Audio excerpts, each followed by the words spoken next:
गुरुजी, मैं ये जानना चाहती हूँ कि आचार्य द्रोण सर्व सक्षम थे और जिस वक्त महाभारत का युद्ध हुआ उस वक्त तक क्या आचार्य द्रोण इतने सक्षम नहीं थे, सामाजिक रूप से या आर्थिक रूप से या वैचारिक रूप से, कि वो दुर्योधन का पक्ष छोड़ करके अलग हो जाते? नहीं पांडवों के साथ जा सकते थे तो कम से कम विदुर की तरह युद्ध से तो अलग हो सकते थे। उन जैसे योद्धाओं के खड़े होने की वजह से तो दुर्योधन को ये लगा कि वो युद्ध जीत सकता है। उन्होंने युद्ध का त्याग आखिर क्यों नहीं किया? इतना अपमान बर्दाश्त करा। दुर्योधन ने अपने बारे में ज्ञात करा रहा है, सेना के बारे में ज्ञात करा रहा है, चेतावनी दे रहा है कि इन शिष्यों के मोह में पड़ करके युद्ध सही ढंग से लड़ना। तो मतलब वो तो गुरु थे सर, ब्राह्मण थे, भिक्षा मांग के खा सकते थे। कोई भी कारण समझ में नहीं आता कि द्रोण खड़े रहे, अंत तक खड़े रहे। आचार्य द्रोण बहुत सक्षम थे। वहां पर उपस्थित चाहे वो अर्जुन हो, भीम, युधिष्ठिर, नकुल, सहदेव, दुर्योधन, दुशासन, इन सबके गुरु थे। इन सबको शस्त्र विद्या उन्होंने सिखाई थी। परंतु द्रोण के अंदर एक सबसे बड़ी कमी थी, उनकी महत्वाकांक्षा। उनके अंदर संतोष का अभाव था और ये उनके बाल्यकाल से था। जब द्रुपद ने उनको कह दिया कि आप मेरे मित्र हैं और मैं जब राजा बनूंगा तो मेरा आधा राज्य आपका हो जाएगा, इस महत्वाकांक्षा को उन्होंने अपने मन में पा लिया। और समय बीतने के बाद, युवा होने पर, जब द्रुपद राजा बने तो उनसे आधा राज्य मांगने पहुंच गए।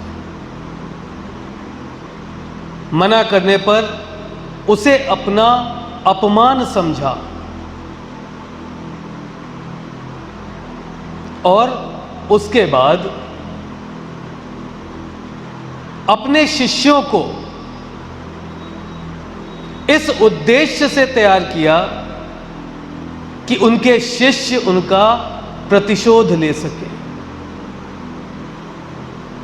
प्रतिशोध की भावना से दी गई शिक्षा, चाहे वो कितनी भी उत्कृष्ट क्यों ना हो, उसके अंदर जन कल्याण का पुट नहीं होता। शिक्षा वो होती है जो जन कल्याण के काम आए। द्रोण, उनका जो उद्देश्य था वो दूषित था। फिर जब अश्वत्थामा का जन्म हुआ तो द्रोण की महत्वाकांक्षा जो राज्य के प्रति थी वो उन्होंने अश्वत्थामा के रूप में पूरी करने का प्रयास किया। दुर्योधन बहुत अच्छी तरीके से जानता था कि आचार्य द्रोण राज्य चाहते हैं, तो उसने अश्वत्थामा को राज्य देकर अश्वत्थामा को अपना ऋणी बना लिया। देखिए,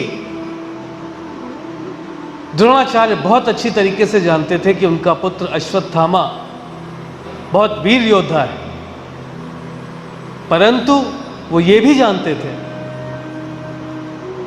कि ये इतना वीर नहीं है कि वर्तमान समय में उपस्थित भीम, अर्जुन,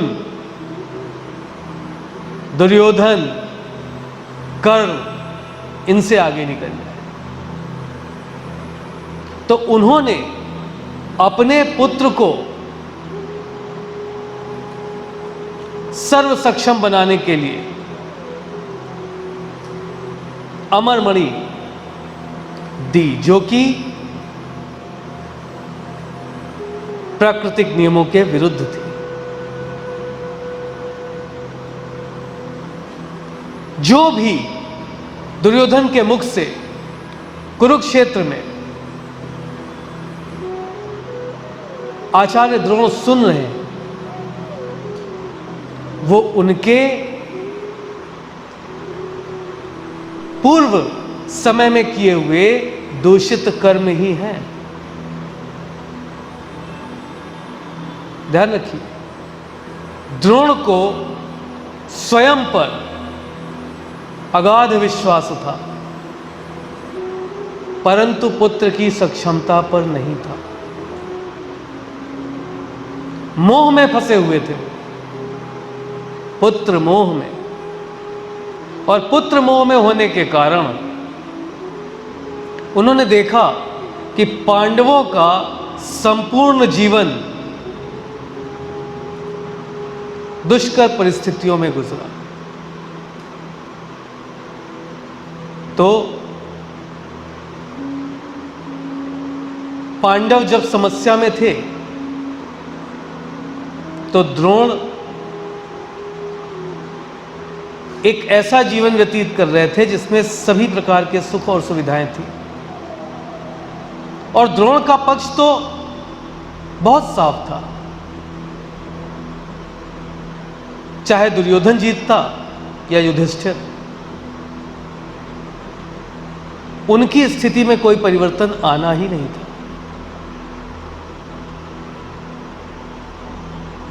और जब सक्षमता की बात की जाती थी तो तात्कालिक पितामह भीष्म उनसे ज्यादा सक्षम सिर्फ एक व्यक्तित्व था, और वो था कृष्ण। और कृष्ण ने तो युद्ध में शस्त्र न उठाने की शपथ ले रखी थी, तो भीष्म के उपस्थित रहते पांडवों की विजय संभव ही नहीं थी। और भीष्म का वध करना पांडवों के लिए असंभव था। तो द्रोण शस्त्र शास्त्र के ज्ञाता थे, बहुत अच्छी तरीके से जानते थे कि किसकी सक्षमता कितनी है। बहुत अच्छी तरीके से जानते थे कि पांडव धर्म के मार्ग पर हैं और साथ ही बहुत दयालु भी है।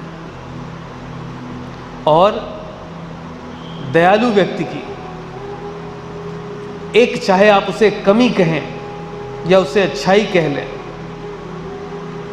कि वो किसी के भी प्रति अपने मन में बहुत दिनों तक कोई भी बुरा विचार नहीं रख पाता। उनको बहुत अच्छी तरीके से पता था कि अगर युद्ध पांडव जीत जाते हैं तो भी मेरी स्थिति में कोई परिवर्तन नहीं आना है, और पितामह भीष्म की स्थिति में भी कोई परिवर्तन नहीं आना है। ये सब तो उनकी विचारधारा में कहीं था ही नहीं कि भीष्म का भी वध हो जाए और उनको सेनापति पद स्वीकार करना पड़ेगा।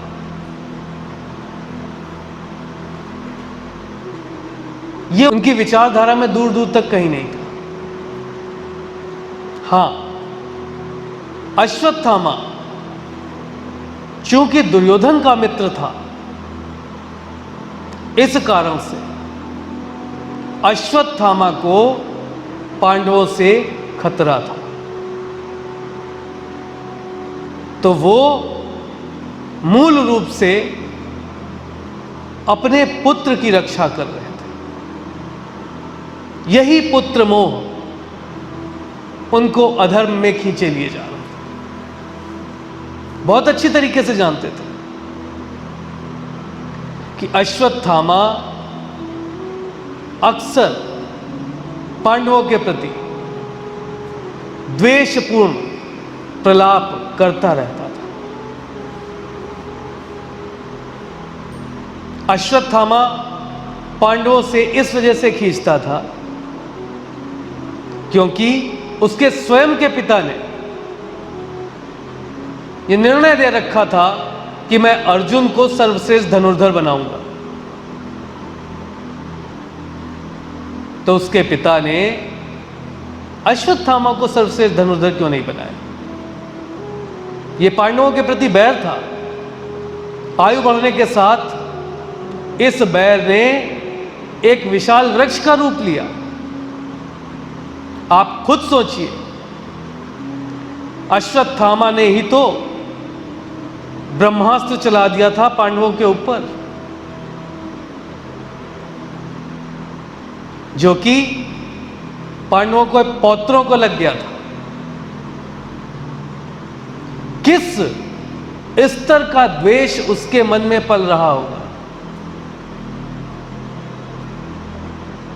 और द्रोणाचार्य सिर्फ अपने पुत्र की रक्षा कर रहे थे।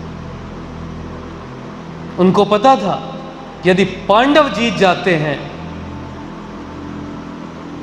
तो पुत्र का राज्य नहीं रहेगा। हो सकता है राज्य दे भी दे तो वो सम्मान नहीं रहेगा। इस मोह में वो अधर्म की तरफ खड़े हुए दुर्योधन का साथ दे रहे थे। ठीक है।